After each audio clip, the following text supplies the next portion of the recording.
sur les compléments à 10, c'est-à-dire les nombres qui ensemble font 10. Alors par exemple, dans cette boîte de pique-billes, donc une boîte avec 10 emplacements, j'ai mis 9 billes. Alors, essayez de bien imaginer les billes à l'intérieur pour me dire combien il va rester de place, pour savoir quel nombre va avec 9 pour faire 10. Alors 9, c'est 5. Donc c'est pour ça que j'ai fermé la moitié de la boîte. Et là, j'ai combien? Pour faire 9, j'ai 4. Donc il reste combien ici?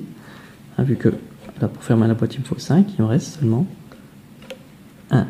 Donc 9 et 1, c'est deux nombres qui ensemble font 10. Dans cette boîte-là, j'ai mis 7 billes.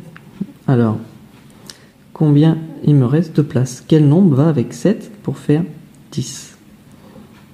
Alors, il faut essayer d'imaginer. Là, j'ai 5 billes puisque c'est fermé. Et là, j'ai combien pour faire 7? Je n'ai que 2. Donc, il reste combien pour finir la partie de 5? Il reste 3. Donc, 7 et 3, ça fait 10. Et du coup, si je vous mets une boîte avec 3 billes seulement, combien il reste d'emplacement? Alors je peux imaginer, je peux dire 3, bon ok là il y a 3, donc là il reste 2 dans cette partie-là, là elle est vide donc ça fait 5, 5 et 2 ça fait 7. Effectivement il reste 7 emplacements. Mais comme j'avais dit que quand j'avais 7 il reste 3 emplacements, et bien du coup si j'ai 3 billes, et bien il me reste 7 emplacements. C'est comme si les 3 billes étaient là.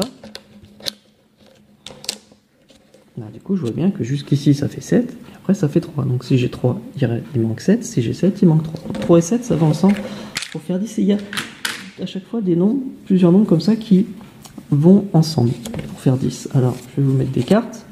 On va essayer de voir quels nombres vont ensemble pour faire 10. Bon, on va commencer facile. Par exemple, le 5, là. Il va avec quelle autre carte pour faire 10? Ben oui, avec l'autre 5. Je sais déjà que 5 et 5, ça fait 10. Alors, pour le retenir, si on ne sait pas, j'ai mis... vous avez sur cette carte le dessin d'une maman avec un petit 5 en bébé dans son ventre, pour se rappeler que 5 et 5, ça fait 10. Puis là, il y a la boîte de pique-billes coupée en deux, 5 et 5. Bon, celui-là, généralement, on le connaît. Bon, assez facile aussi. Le 9, il va aller avec quelle carte? Il va aller avec le 1. Ah oui, je sais que là, 9, c'est pratiquement 10, il manque plus que 1. Alors, vous avez quand même un petit dessin avec un papy et sa canne. Le papy en forme de 9 et sa canne en forme de 1. Puis là, la boîte de pique-billes coupée en 9 et 1. Mais on pourrait faire 1 et 9 aussi. Bon, après, on arrive sur les nombres un petit peu plus difficiles. Alors, par exemple, 8, il va aller avec quoi? Il va aller avec 2. Et alors là, pour retenir que 8 et 2, ça va ensemble pour faire 10, vous avez ici un dessin dans lequel 8 a été couché pour faire les deux roues d'un vélo. Et puis au-dessus, on a mis le guidon du vélo pour faire 2. Et donc, si je pense au dessin du vélo, aux roues et au guidon, je sais que 8 et 2, ça va ensemble pour faire 10. Ensuite, par exemple, 6, ça va aller avec quel nombre? 6, ça va aller avec 4.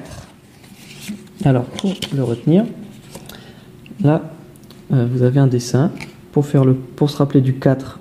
Vous voyez, ça fait comme une chaise, un 4. Le dossier, et puis l'endroit pour s'asseoir. Et puis le 6, on peut imaginer que c'est un petit coussin pour reposer la tête. Donc si je pense au 4 que c'est une chaise, je me dis qu'est-ce qui manque? Il manque le coussin pour reposer la tête, il manque le 6. Donc 6 et 4, ça va ensemble, ou 4 et 6. Qu'est-ce qui me reste? Il me reste plus que 3 et 7, donc forcément ça va ensemble. Alors 3 et 7. Là, pour retenir que ça va ensemble, on peut se dire que le 7, c'est le cornet d'une glace, et le 3, qui est couché bien sûr, c'est les deux boules de la glace. Okay, 7 et 3, 3 et 7. Alors maintenant, ces petites histoires-là, ces petites images, elles vont vous aider pour faire des calculs, sans avoir à réfléchir comme on faisait dans la boîte, à dire, bon, ok, c'est 5, 4, etc. On va essayer de retenir vraiment par cœur les nombres qui ensemble font 10. Du coup, quand j'ai un calcul où j'ai 7 plus quelque chose qui fait 10, eh bien, là, tous les dessins, ils font 10. Alors le 7, il est où? Il est sur quel dessin? Il est là le 7, hein, c'est le carnet de glace. Eh bien, il manque quoi pour finir mon dessin qui fait 10? Il manque les boules, donc il manque 3. Donc, la réponse c'est 3. 7 plus 3 qui font 10. De la même manière, 10 moins 3. Alors 10 c'est le dessin complet. Donc on imagine quand j'ai un dessin complet et que j'enlève une partie du dessin, j'enlève le 3. Donc le 3, il est ici. Donc j'enlève la boule. Qu'est-ce qui va me rester? Il va me rester le cornet. Donc 10 moins 3, ça fait 7. Alors, 4 plus combien égale 10. Alors 4, c'est la chaise, donc il manque combien pour finir? Il manque le coussin, donc il manque 6. 10 moins combien?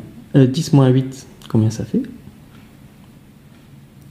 Alors le dessin qui fait 10 dans lequel il y a un 8, c'est celui-là. Donc si j'enlève le 8, ben, il ne me reste plus que le guidon. Si j'enlève les roues du vélo, il ne me reste plus que le guidon. Il ne me reste plus que 2.